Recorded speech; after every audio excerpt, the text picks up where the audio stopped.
Février 1948. La Tchécoslovaquie, dernier îlot de semi-liberté à l'Est, tombait à son tour sous le pouvoir direct de Staline. Pour le monde entier, le coup de Prague marque la véritable entrée de l'Europe dans la guerre froide. Avec la destruction de la démocratie tchécoslovaque, au lendemain de cet affrontement entre communistes et modérés, il semble bien, en effet, que ne subsistent que deux blocs totalement antagonistes de part et d'autre de ce véritable rideau de fer que Churchill avait déjà prophétiquement entrevu et dénoncé 2 ans plus tôt dans son célèbre discours de Fulton. Le coup de Prague est aussi un événement poignant, parce qu'à la différence de la Pologne ou de la Hongrie voisine, la démocratie n'y était pas une fragile pousse de 1945, mais un acquis de 30 ans au moins. À l'exception de la mort du ministre des Affaires étrangères, Jan Masaryk, tout juste un mois plus tard, le 10 mars 1948, il n'y a aucun mystère véritable dans cette prise de pouvoir du Parti communiste. L'énigme, si l'on doit en chercher une, réside en fait dans la nature très particulière de ce communisme tchèque qui avait fait fonctionner une authentique démocratie pendant 3 ans, de 1945 à 1948, avant de confisquer tout le pouvoir.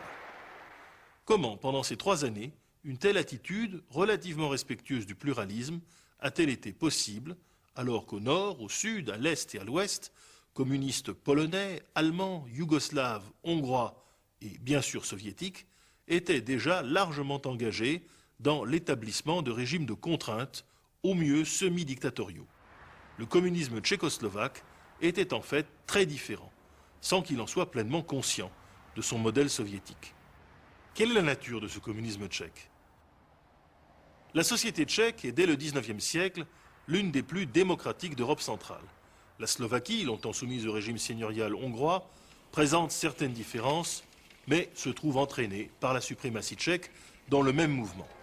Cette société très égalitaire, très respectueuse de la loi, et de plus en plus libre et prospère à partir du début de ce siècle, connaît aussi un mouvement ouvrier et socialiste à son image.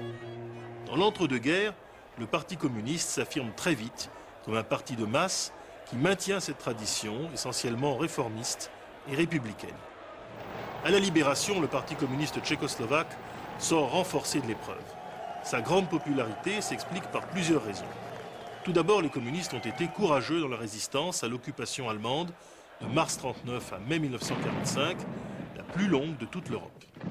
Deuxièmement, le peuple tchèque, soumis à une germanisation féroce, s'est enthousiasmé sous la nuit du nazisme pour les exploits de l'armée rouge, pour la résistance de Varsovie et des partisans yougoslaves. Il a renforcé considérablement son identité slave. Enfin, les communistes bénéficient du traumatisme de Munich. Obsédés par la trahison de Chamberlain et de Daladier, qui ont sacrifié en 1938 le pays aux ambitions de Hitler, Tchèques et Slovaques se prononcent unanimement au lendemain de la libération pour l'alliance à l'Est. Pour toutes ces raisons, les élections parfaitement libres de juin 1946 apportent près de 47% au Parti communiste dans les pays tchèques et, compte tenu de la Slovaquie, beaucoup plus catholique et conservatrice, 38% à l'échelle du pays, le plus fort score enregistré en Europe par un parti communiste à la libération. Le petit parti social-démocrate, avec 14%, fait la pointe nécessaire pour obtenir une majorité absolue des sièges pour les partis ouvriers. Les autres partis de centre-gauche et de centre-droit sont intégrés dans la coalition gouvernementale. Cette coalition, dite de démocratie populaire, donne tous les signes de la stabilité. Edvard Beneš, le chef des socialistes nationaux, sorte de radicaux socialistes tchèques, rentré de Londres, préside la République. Jan Masaryk, son ami politique le plus proche, fils du fondateur de l'État, est revenu, lui, de son exil aux États-Unis pour diriger une diplomatie fortement pro-soviétique sur le fond, mais modérée dans la forme. Les communistes dirigent l'économie, la fonction publique et la police, mais acceptent un certain partage des pouvoirs et surtout le maintien de structures politiques pluralistes. Seul un choc externe est parvenu à mettre un terme à cet équilibre quasi idyllique. Quel est ce choc? 3 éléments viennent contrarier la poursuite de l'expérience pluraliste.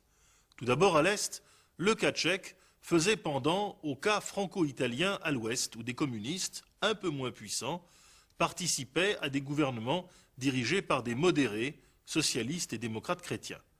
Brutalement, en mai 1947, les communistes français et italiens sont chassés, sous la pression américaine, des gouvernements dont il faisait partie, tandis que Washington propose, avec l'aide Marshall, un véritable plan d'intégration économique du continent. Toujours conciliant, le Parti communiste tchèque, sans doute encouragé par certains modérés à Moscou, a tout d'abord accepté le plan Marshall au cours d'un vote unanime en Conseil des ministres. Furieux, Staline exige le 10 juillet 1947 que la décision du gouvernement tchécoslovaque soit immédiatement annulée. Dociles, tous les partis acceptent de revenir en arrière avec la promesse d'une aide soviétique substantielle de compensation dont les assurent le président Beneš et le ministre des Affaires étrangères, Jan Masaryk. Le premier coup de Prague est en fait déjà là. L'expérience originale de démocratie populaire pratiquement condamnée. La Tchécoslovaquie est encore une démocratie, certes, mais elle est déjà un protectorat soviétique de fait. Malheureusement, ce tournant est aggravé dès le mois de septembre par l'infléchissement sectaire imposé à Moscou par Andrei Zhdanov, le numéro 2 fanatique du Parti communiste soviétique. Lors de la réunion de fondation du Bureau d'information des partis communistes, le Kominform en Pologne, le ton se durcit et tous les communistes réformistes français, italiens, tchécoslovaques bien entendu, sont sur la sellette. Rudolf Slansky, le numéro 2 du Parti tchèque, promet alors piteusement d'intensifier le combat à Prague contre l'impérialisme et les partis bourgeois. C'est alors que le troisième ébranlement a lieu. Contre toute attente, les partis démocratiques, qui s'étaient soumis timidement au Parti communiste jusqu'alors, commencent à se rebiffer. Pendant l'automne 1947, où les tensions de la guerre froide s'aiguisent, les partis modérés bloquent plusieurs projets démagogiques des communistes. Mieux, les sociodémocrates, à leur tour, confèrent la majorité aux partisans du plan Marshall dans leur propre parti et rallient le camp bourgeois. Peu à peu, partout dans ce pays profondément attaché à la démocratie, les pressions communistes commencent à entamer leur crédibilité. Le spectre d'une défaite électorale du bloc communiste et de ses alliés aux prochaines élections prévues pour le mois de mai se précise. Paradoxalement, c'est ce début de recul de l'influence communiste qui va précipiter l'établissement d'une dictature intégrale, ce que ne voulait pas initialement le Parti communiste tchèque, mais que Staline, désormais, lui impose. Staline n'a en effet désormais plus grand-chose à perdre. À Berlin, il est bafoué par le pont aérien américain qui annule ses mesures de blocus. En Yougoslavie, ce que tout le monde ignore encore, Tito lui tient la dragée haute et refuse son autorité. Les communistes polonais, hongrois, roumains règnent par la contrainte et l'intimidation sur des majorités largement hostiles. La guerre fait rage entre communistes et anticommunistes en Grèce. Tout nouveau recul de l'Union soviétique pourrait donner le signal de la débandade, alors que les Américains disposent encore du monopole nucléaire. Staline ne peut donc pas perdre à Prague. Désormais, la crise est lancée, elle ira jusqu'au bout. En quoi consiste le coup de Prague? Prenant le prétexte d'un problème syndical, l'augmentation des salaires des fonctionnaires, les communistes essaient d'imposer leur volonté aux autres partis. Les ministres non communistes démissionnent alors en bloc du gouvernement, à l'exception du fidèle mais dépressif Jan Masaryk. Leur espoir est de provoquer des élections anticipées qui pourraient tourner à la défaite des communistes. C'est l'occasion que le parti attendait en fait pour mobiliser ses troupes nombreuses à l'appel des syndicats dirigés par le populaire Antonín Zápotocký et des anciens résistants pragois dirigés par le sympathique Josef Smrkovský qui aura tout le temps, le reste de sa vie, de se repentir de son exploit de 1948. La tactique suivie est celle de la marche sur Rome de Mussolini en 1922, mais dans une atmosphère hivernale, prolétarienne et parfois presque bon enfant. Des milices ouvrières convergent de tout le pays sur Prague, molestant les opposants sans cruauté excessive, tandis que l'armée et la police demeurent spectatrices passives. Un nouveau gouvernement des communistes et de leurs sympathisants les plus proches est constitué sous la pression de la rue par le président Beneš. Masaryk y demeure aux affaires étrangères. Pourtant, 3 semaines plus tard, Jan Masaryk meurt après s'être jeté de la fenêtre de son appartement de fonction. Le coup monté est bien possible, car Masaryk, très déprimé, envisageait de démissionner ou peut-être de fuir en Occident. Son utilité pour Staline n'était plus tout à fait la même. En revanche, c'est plus naturellement qu'un Edouard Beneš, effondré au comble du désespoir, le rejoint dans la tombe 3 mois plus tard. Il est remplacé à la tête de la République par le chef communiste Klement Gottwald.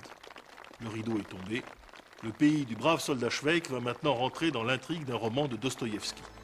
Car ce n'est pas parce que les communistes tchécoslovaques sont maintenant prêts à exercer la dictature que Staline leur fait vraiment confiance. La révolution ne tardera pas, comme à Moscou autrefois, à manger ses propres enfants. Il reste que pour la première et dernière fois dans l'histoire, une dictature communiste s'est imposée dans un pays où ne se trouvait pas un seul soldat soviétique sans qu'un seul coup de feu n'ait été tiré. Le parallèle avec la destruction non sanglante de la première république tchécoslovaque par Hitler en 1938-39 est frappant. Tchèques et Slovaques plongent alors dans un long cauchemar dont les communistes ne seront pas les dernières victimes. Slansky, le secrétaire général du parti, sera pendu en 1952. Husak et Novomesky, les chefs du parti en Slovaquie, arrêtés et torturés avant de revenir sur le devant de la scène. Klementis, le nouveau ministre des Affaires étrangères, lui aussi sera dénoncé et assassiné légalement. Zapototsky lui-même, nouveau chef du gouvernement, mourra en quasi-disgrâce dans les années 50. Le communisme tchèque ne perd pas pour autant totalement ses aspirations démocratiques, aussi vieilles que la nation. En 1968, le printemps de Prague exprimera pendant 6 mois extraordinaires la véritable culture démocratique, socialiste et humaniste de la génération résistante de 1945, celle d'Alexandre Dubček et d'Arthur London, héros de la guerre d'Espagne et survivants des camps nazis comme des procès staliniens, à l'image de sa nation. Il est alors, hélas, bien tard dans le siècle.